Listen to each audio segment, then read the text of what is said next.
right, I guess we're doing this thing.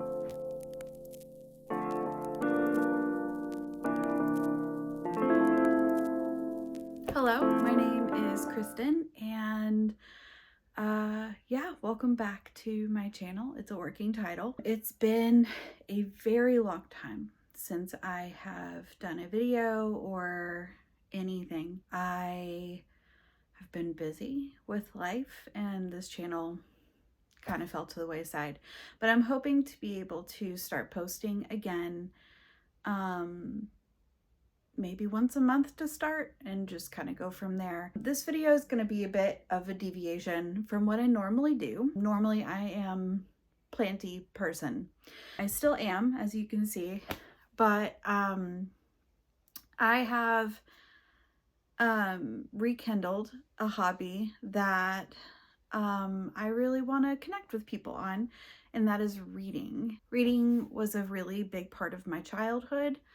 I was an avid reader as a kid. In college, I majored in English and minored in linguistics, and unfortunately, that ended up kind of killing the joy of reading for me. Just that being forced to read basically multiple books a week constantly for years. And I took about 10 years off of the hobby, and in the last year and a half, I have been able to find joy in it again. So about once a month, I'm going to kind of post a reading recap of everything that I've been reading. It's already kind of in the midst of September, so I've already finished one book.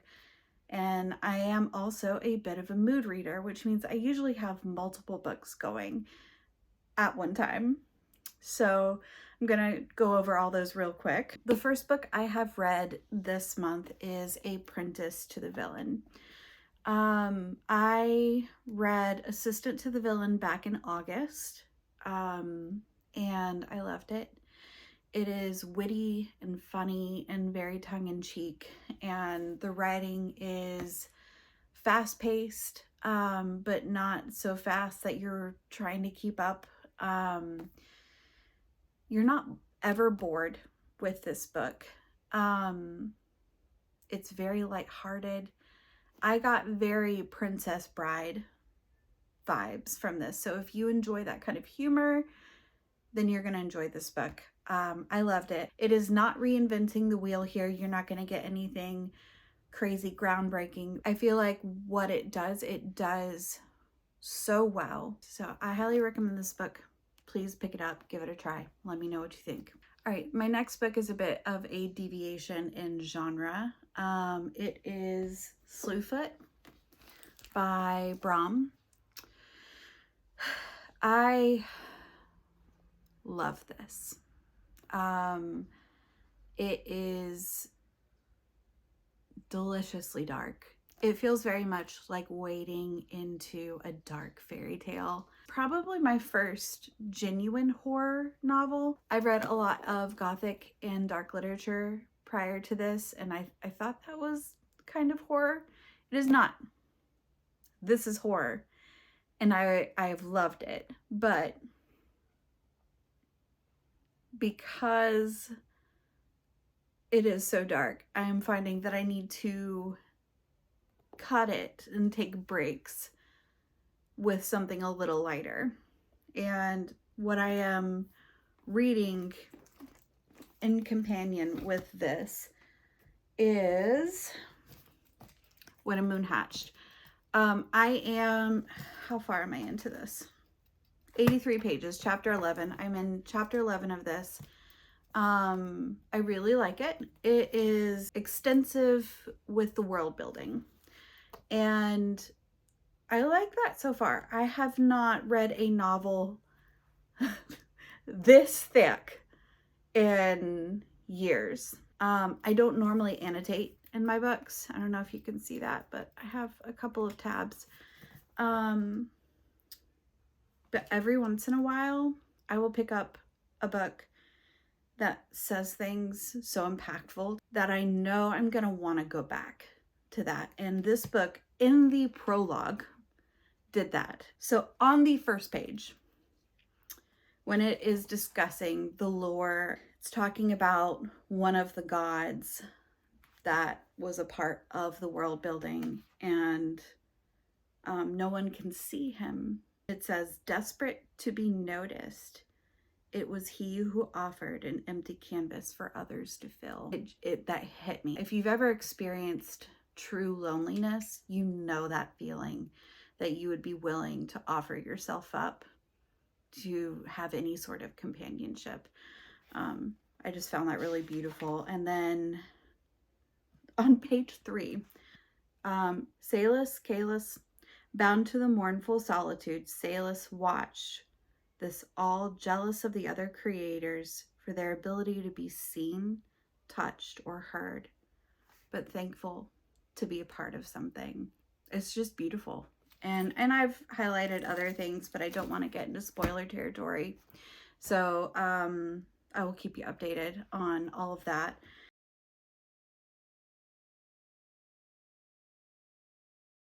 I'm liking it so far. And then we'll see how quickly I finish these two.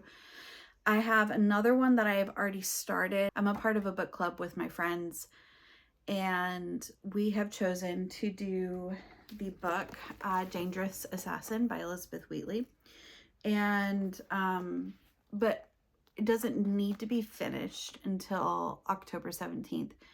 So I might finish this month. I might not. Manage this one, I'll let you know. Yeah, so I'll keep you updated. All right, guys, it is the end of the month, and it has been a heck of a month. I currently have COVID, and I found out I had COVID in the midst of a power outage that we were having caused by Hurricane Helene. For anyone that doesn't know, I live in the western part of North Carolina. Thankfully not in the mountains, because they were pretty much decimated. So I just wanted to take a few minutes to highlight that. It's horrible. I was born and raised in this area, and it's the worst natural disaster that I've ever heard of in this area. I'm not going to talk for a long time about that, but if you are interested in helping with any of the recovery and relief efforts, I'm going to leave some links down below where you can donate to any of those efforts to help save people's lives and help them to rebuild. So thank you for taking the time to look at those. To reading. This month has been good for books, in my opinion. I've had some really amazing ones, and I've had some not so great ones, but I've enjoyed the majority of the books that I've read. Let's start out with the Apprentice to the Villain. I've lumped them in together because I read them back to back. So I read this at the end of August, and then this was my first book of September, Apprentice to the Villain. It was delightful. Just everything that I thought it would be. There was not a lot of plot moving forward in the second one. A lot of character development occurred, and I really enjoyed that. So overall, I think I would rate Assistant to the Villain like 4.5 stars. And then Apprentice to the Villain, I would give a solid 4. Just because I think I would have liked a little more plot to it, but it was genuinely just as delightful as the first. So I highly recommend these two. The next two that I tried to read, because I'm a bit of a mood reader, so I tried to read When the Moon Hatched. I don't have my copy anymore, so I have it on Kindle.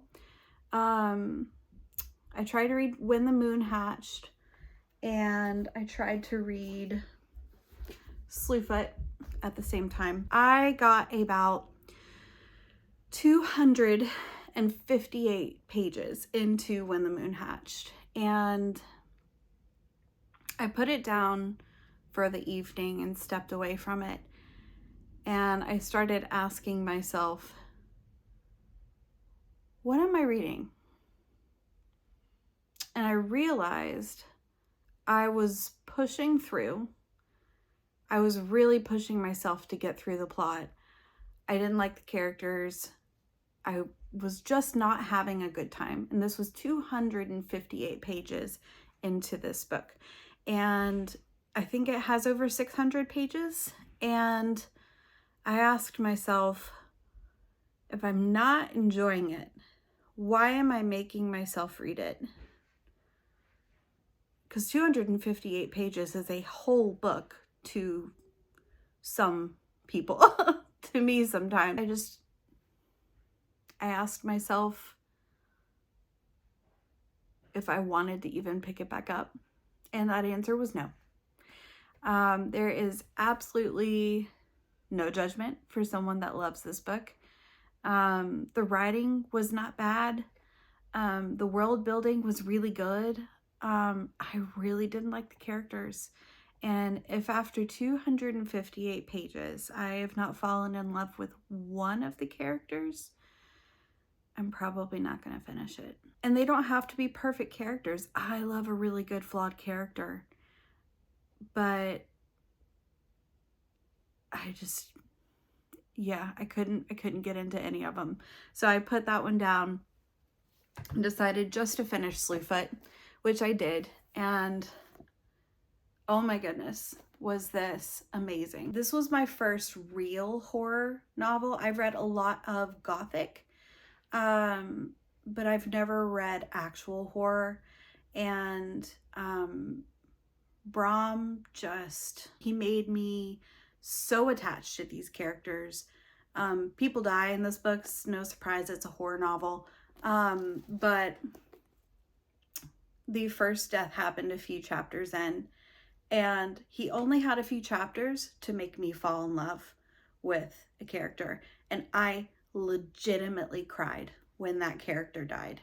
I loved that character, and I grieved when he wasn't there anymore. And I loved the relationship building, the unexpected relationship building that occurred in this book. It was really beautiful and complex and nuanced and very human.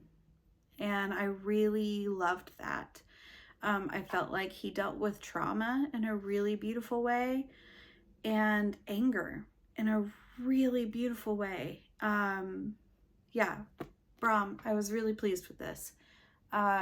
If you are interested in dipping your toe into horror but don't want to fully commit to being scared out of your mind, this is a good one. Please pick this up.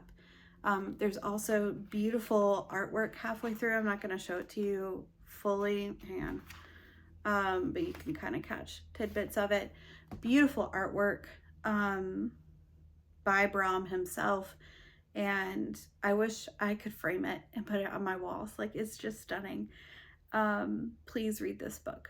I give it a 5 stars. Are there flaws? I'm sure, but to me, from my experience, it was a 5-star book. I picked up a bunch of other books after I finished Slewfoot, trying to find one to capture me in the same way. I got into a bit of a slump because Slewfoot was just phenomenal. And I realized I needed to ease up on the pressure on myself and just pick up a book I knew was going to be not the best thing ever. I knew it was just going to be a good time and it was going to be light.